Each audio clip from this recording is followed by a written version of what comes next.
Most third world cultures don't even have chairs, and they walk an average of 10 miles a day. We in the modern world, on the other hand, spend most of our entire waking days sitting down. People go right from bed to sitting on the toilet, after which they sit at the breakfast table, then they sit in the car as they drive to work and spend the entire day sitting at a desk, only getting up to sit in the toilet and in the cafeteria. Then they sit in the car to drive and sit at the local bar for happy hour. Then when they've had enough of that, they go drive home and spend the rest of the day sitting in a comfortable chair watching TV before they crawl to bed to recover from all the physical exertion that day. And when people go out, they sit at a restaurant or a movie theater. Sitting all day is far worse for you than you might think. A 2010 American Cancer Society study following over 123,000 people from 1993 to 2016 found these alarming results. People who were inactive and sat for over 6 hours a day were 94% more likely to die during the time period studied than those who were physically active and sat less than 3 hours a day.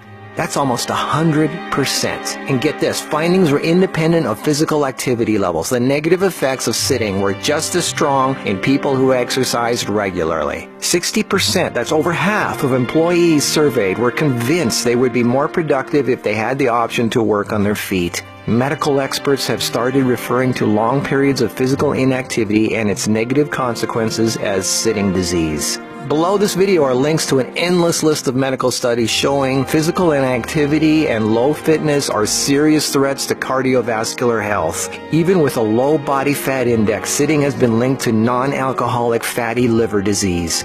Studies showing differences in brachial and femoral artery responses to prolonged sitting. Studies showing reducing sedentary time may protect DNA. Sedentary lifestyle has been linked to depression. How sitting less increases muscle mass. Multiple studies linking diabetes to inactivity and sitting. Cells in idle muscles don't respond well to insulin, so the pancreas produces more and more, leading to diabetes. And how 5 minutes of standing every half hour can improve glucose metabolism and really help postmenopausal women who are pre-diabetic. Blood pressure drops when standing compared to sitting. A Cornell University study found that sitting more than 1 hour induces biochemical changes in lipoprotein lipase activity, that's an enzyme involved in fat metabolism, and glucose metabolism, leading to deposits of fats in adipose tissue rather than being metabolized by muscle, and increases heart attack risk, coronary heart disease, and kidney disease. This happens in both fit people who do regular aerobic activity and also unfit overweight people. This means regular exercise does not cancel out these effects of sitting the rest of the day. Sitting a lot is asking for trouble, no matter who you are. Another study at the University of South Carolina found that men who reported more than 23 hours a week of sedentary activity had a 64% greater risk of dying from heart disease than those who reported less than 11 hours a week. And many of these men routinely exercised. Cholesterol, blood sugar, triglycerides, diabetes, heart disease, and a number of health problems all became apparent. Studies have linked sitting to a greater risk for colon, breast, and endometrial cancers. Sitting for long periods of time can cause blood clots to form, which can travel to the brain, causing a stroke. Speaking of blood clots, lungs are twice as likely to develop pulmonary embolisms. Lack of physical activity leads to hypertension, high blood pressure, sleep apnea, snoring, compression of spinal discs, herniated lumbar discs. The Washington Post reported sitting a lot also causes leg disorders, varicose veins, swollen ankles, deep vein thrombosis, muscle degeneration, hip pain, and worst of all, a limp, sagging rear end because the glute muscles not only don't get used, circulation is cut off from the weight of the whole body pushing down on it. Medical News Today announced that our chairs are slowly but surely killing us.